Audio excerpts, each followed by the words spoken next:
We have completed a week of our new homeschool year, and I have been reflecting and kind of thinking about things I want to change, and I thought I'd come on here and share it with you. Hi, I'm Jamie, and this is Simply Learning Together. I am a homeschool mom of 4, and I am so excited that we have started our new school year. We took a long break for summer, and so it felt so good to get back into our school routine. I just kind of want to talk about some of the things leading up to that first week, and then how I'm kind of adjusting things from what I've learned as we've started. I always practice a routine before we start, and here's what I mean by that. We want our house to run a certain way, right? Certain rooms to be clean, or certain dishes to be done, certain chores to be accomplished. And I think it would be silly to start that on the first day. If you have goals for maintaining your home, start practicing it before you start school. Get it going, get it working, so that that's already in place when you're ready to go. We have a morning routine, and we've been doing it for the longest time, and so my kids know what they have to do each and every morning. So when the school year starts, that's something that's just already in the mix. It's not anything new. So it's not just chores that we practice. I even try to practice what I think our schedule might be like for the school year, and here's how I do that. So if I think that we are going to start the morning on the floor together reading devotions or the Bible or just a storybook or something, then a little bit before our school year starts, I'll practice doing that. I'll practice with the kids. I'll sit them down on the floor, how I want them to do, set my expectations. I don't have to read the new stuff I got for the school year. I can read anything. I can just read a storybook, or we can just talk, or we can, play a simple game on the floor. I just want them to start getting into that routine of, okay, the first thing we're going to do is we're going to sit around together. If I want to go outside next, we might go outside. That's easy to practice. If I want to practice working at the table after that, then we're going to do that. Instead of getting out the schoolwork, I might play a game with the kids at the table, or we might draw a picture, or do a little watercolor, or something where we can sit at the table. So I hope you kind of get the point here. I'm trying to practice what I think my day is like so that I can adjust it before I actually jump into the first day. This is just something that I like to do, because then when I jump into our school books, I feel like we've already had this slow start so that it doesn't feel overwhelming like we're doing all these new things in our house. And I've had a chance to figure out, okay, we do better at the table during this time, and mommy needs to go exercise at this time, or something like that, so it just allows me to have a slow start instead of boom, here's everything you need to do for the new school year. So if you can practice your routine, I highly recommend it. The other thing that we did was we only started with the basic subjects. So we have our family subjects and our math and language arts. And I have other things I'd love to do with my kids. I'd love to maybe do a nature study. I'd love to do extra crafts. I'd love to study art. I'd love to study music. But those are all extra. I'm not going to sit here and plan that in my day, and I didn't. And it was nice because I had space. I had space for messing up. I had space for figuring out what needs to happen. I had space to think, okay, on this day, I might be able to do something like art or music, or add that in. So we really didn't jump in with all the subjects I have hopes for. We just started with the basic things. I'm realizing as we go through the days, our scheduling still needs work. I'm working with one of my kiddos in the afternoon, and I'm thinking, you know what? I think this is too far in the day to do this subject. I've got to figure out a way to work with her earlier in the day, because when you get in the afternoon and you kind of have that like brain fog, we're running into that.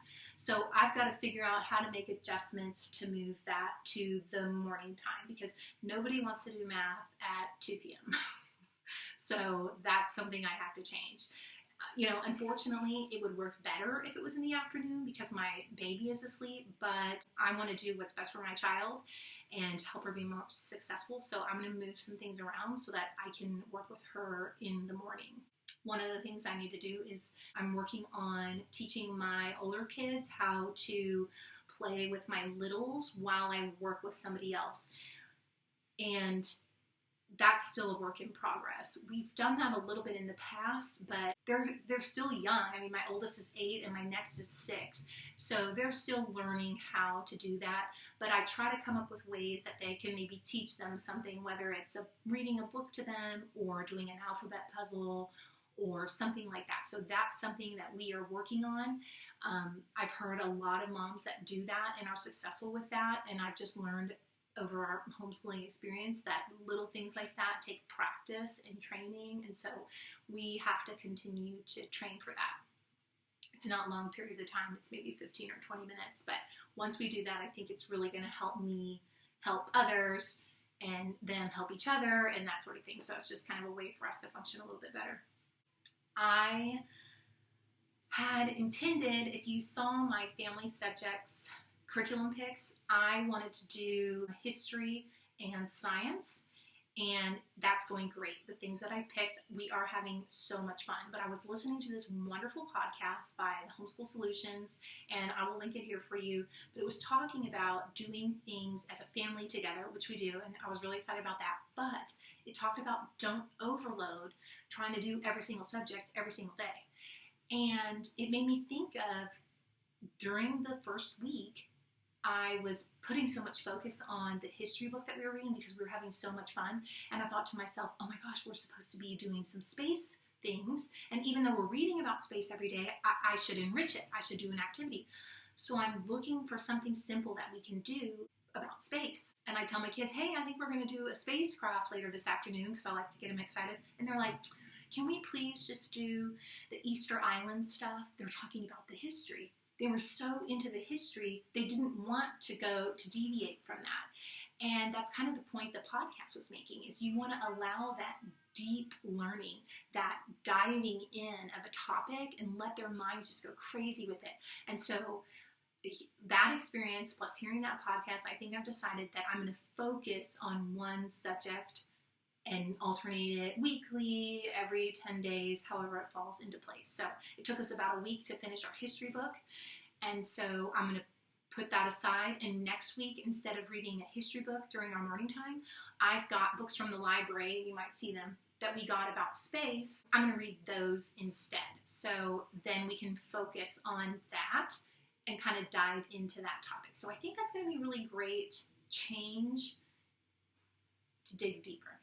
I am loving the new curriculum that we have picked. Some of the curriculum that we're stuck with, like Horizons Math, I feel like we've had it for so long. I know how it works. I'm comfortable skipping around with like the review at the beginning. There's a ton of review, and I feel really comfortable kind of skipping a little bit because I've read about that. I've read, experienced homeschool families, they say that they skip the review at the beginning, and when you're first starting, it almost feels like you're doing something wrong. But I feel finally comfortable because I'm familiar with the curriculum. I know what works. I know my daughter's needs. And so I've enjoyed that process, not feeling overwhelmed by all the stuff that we have to get through. So one thing I've kind of reflected on is I haven't really done anything intense with my preschooler.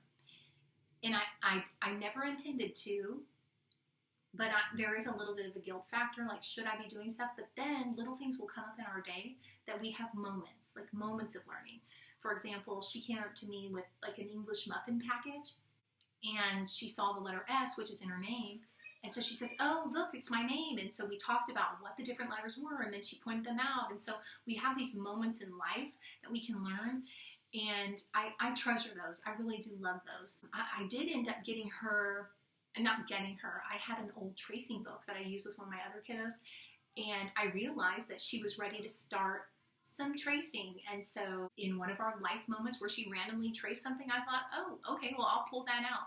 So that's kind of like been her school book. It's super simple. I can link it for you. I think I bought it for one of my other daughters, and it was kind of too easy for her when I purchased it, and so now it's kind of perfect for this 3-year-old stage. So she's been working on that, but I think just reflecting on it, I want to kind of set more time to sit down with her and maybe read her something or do a puzzle with her, which is what I intended. But I feel like with the first week, I felt like I really didn't have time that felt like school.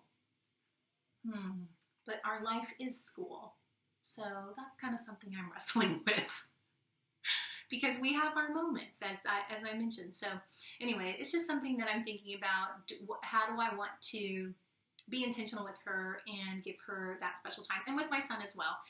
He is not quite 2 yet, but he is getting up there to where I want to make sure and have those moments with him too. So they do participate in our morning time. She actually was so involved in our history story, which is hilarious because I intended it for my big ones, but she loved learning about the statues on Easter Island. So I think this is me thinking out loud that it's okay.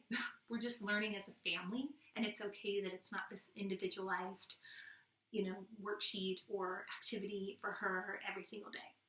I think if I was sharing a tip for somebody that was trying to plan out their first week is to don't overplan it. I was going to say don't plan it, but I mean, that's kind of intense. But give yourself space. Allow yourself time so that you can make adjustments as you need, because we know as moms, when we get full, when our schedule is full, it starts to feel overwhelming, and then we get frazzled, and it's hard to keep self-control, and it's hard. And so allow yourself the space in these first couple of weeks of school, whether that's practicing some routines or just not starting all the subjects right away. Give yourself that ability to kind of be flexible, move things around, and adjust. Do not plan out every minute of your day, but give yourself a minute to really make it work for you and to find that special groove that works for you guys.